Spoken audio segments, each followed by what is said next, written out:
Imagine this, giant portraits of Donald Trump beaming down from the facades of America's federal buildings, like propaganda posters from a regime you thought only existed in history books. Is the White House turning Washington into a shrine to one man?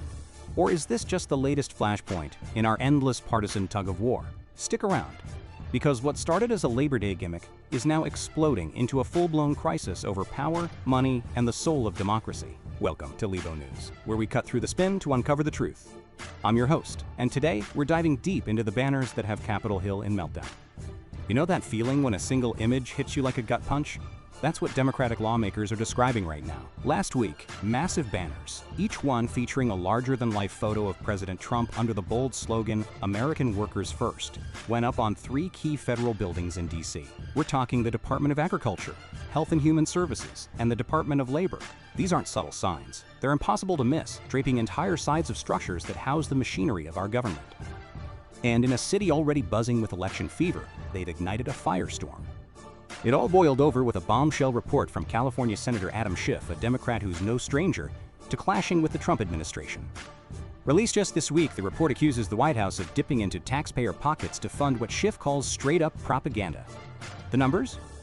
At least $50,000 total, $16,400 from agriculture, $33,726 from HHS, and about $6,000 from labor. Schiff's team argues this isn't harmless promotion. It's a misuse of public funds to glorify the president, echoing tactics from authoritarian playbooks around the world. Listen to Representative Hank Johnson, a Democrat from Georgia, lay it out raw on CNN. "When I saw those banners hanging from federal office buildings, it reminded me of the Communist Party in China. Just totally inappropriate and a step towards authoritarianism." Chilling words, right? Johnson's not alone. Texas Representative Joaquin Castro piled on, saying it evokes North Korea, where leader worship is state policy. There shouldn't be any money used for the president, any president, to put their big picture up on the side of a building for political aggrandizement, Castro declared. These aren't fringe voices. They're seasoned lawmakers sounding the alarm on what they see as executive overreach. But hold on, why does this hit so hard? Let's peel back the layers. In American culture, we pride ourselves on checks and balances, on a government that's of the people, not a cult of personality.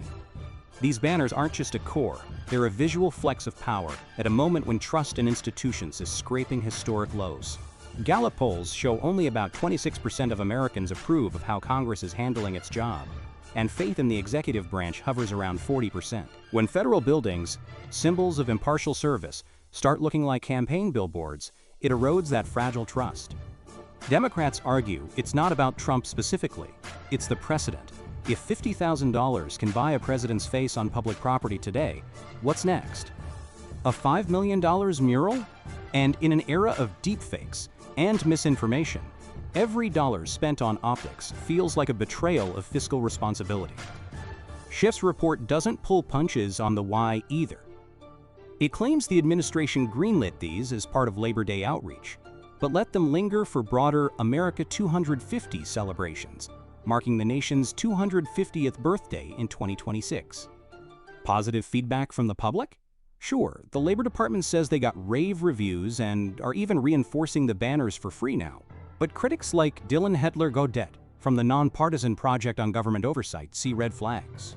"I would hope Congress would be more proactive in keeping tabs on what the executive branch is spending money on," he told CNN. "It's a call for oversight that's bipartisan in theory but feels weaponized in practice. Why? Because money is power, and in D.C., every expenditure is a battleground." Now, if you're thinking, wait, hasn't this happened before? You're spot on, and that's where the plot thickens. Republicans aren't just offending, they're flipping the script with a masterclass in deflection. Georgia Representative Barry Loudermilk fired back. Did they raise concerns when they were putting banners up under Biden? I don't recall that. Why the double standard? He's got a point. Under the previous administration, federal agencies rolled out signage crediting President Joe Biden for infrastructure wins. Think funded by the bipartisan infrastructure law thanks to President Biden. Taxpayer-funded, prominent displays no less. And last year, Iowa Senator Joni Ernst, a Republican, wrote a scathing letter to the White House, blasting it as wasteful political messaging. "For years I've been trying to show Americans how Washington spends their tax dollars," she wrote, demanding price tags on every project. South Dakota Representative Dusty Johnson echoed that hypocrisy charge. Presumably, during the Biden years, a picture of Joe Biden hung in every federal building. Was that political? Did Mr. Schiff opine then? No. It's a devastating counterpunch. The White House didn't hold back either, with spokeswoman Abigail Jackson labeling Schiff a serial liar and accusing him of stoking violence by comparing Trump to fascists. Ouch. The Labor Department doubled down, confirming their $6,000 spend but framing it as a one-off for holidays that's now extended gratis. So what's really driving this divide? Dig deeper, and it's less about fabric and ink, more about the raw nerve of American identity. Both sides are weaponizing the same playbook. Accuse the other of authoritarianism while excusing your own. Democrats see Trump's banners as a MAGA power grab, amplifying his America First ethos in a way that feels cultish amid his legal battles and rally spectacles. Republicans view Schiff's report as election year theater from a guy who's built a career on Trump takedowns. Remember his impeachment stardom? It's a feedback loop of outrage, where neutrality is the first casualty. But let's zoom out for the bigger picture, because this isn't isolated. It's symptomatic. Executive power has ballooned under both parties. Obama used it for DACA, Biden for student debt relief, Trump for the wall, and now these visuals. The Congressional Research Service tracks how agencies spend on, quote, public affairs, and it's ballooned to billions annually. Nonprofits like Pogo warn that without ironclad rules, like banning personalized crediting on federal projects, we're courting corruption. Ernst's 2024 push for transparency? It died in committee. Castro's call for future-proof oversight? Crickets so far. The why here is inertia. Politicians love the perks until they're the target. And the human cost? It's subtle but seismic. Federal workers, career civil servants, not politicos, now navigate buildings that scream partisanship. Imagine clocking in under a giant Trump glare if you're a Biden voter, or vice versa. It chills dissent, fosters division. Polls from Pew show 72% of Americans worry about political violence.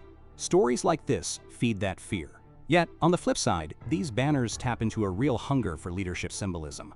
In a fractured nation, American Workers First resonates with folks feeling left behind by globalization and AI job shifts. Labor's positive response? It suggests not everyone's horrified. Some see it as patriotic pep. As we hit the midpoint here, ask yourself, is this the slippery slope to strongman rule, or just noisy democracy doing its messy thing? We've seen the accusations, the receipts, the whataboutism. But the real test? What happens next? Will Congress muster the spine for bipartisan guardrails, like Ernst and Castro suggest? Or will it devolve into another cycle of finger-pointing, as midterms loom? Fast forward to the implications. Because this banner brouhaha is a microcosm of our governance crisis. Economically, $50,000 is peanuts, 0.0001% of the federal budget. But symbolically, it's priceless ammo. Schiff's report, while light on new evidence, amplifies calls for the Government Accountability Office to audit all agency promo spends. Republicans counter with bills to standardize signage, stripping names altogether. Imagine federal projects branded neutrally, brought to you by American taxpayers. Radical? Maybe. But it could starve the hypocrisy beast. Culturally, this probes our unease with leader worship. America birthed the anti-monarchy revolution, yet we idolize presidents. Lincoln memorials, Rushmore carvings. Trump style amps that to 11, blending reality TV flair with policy.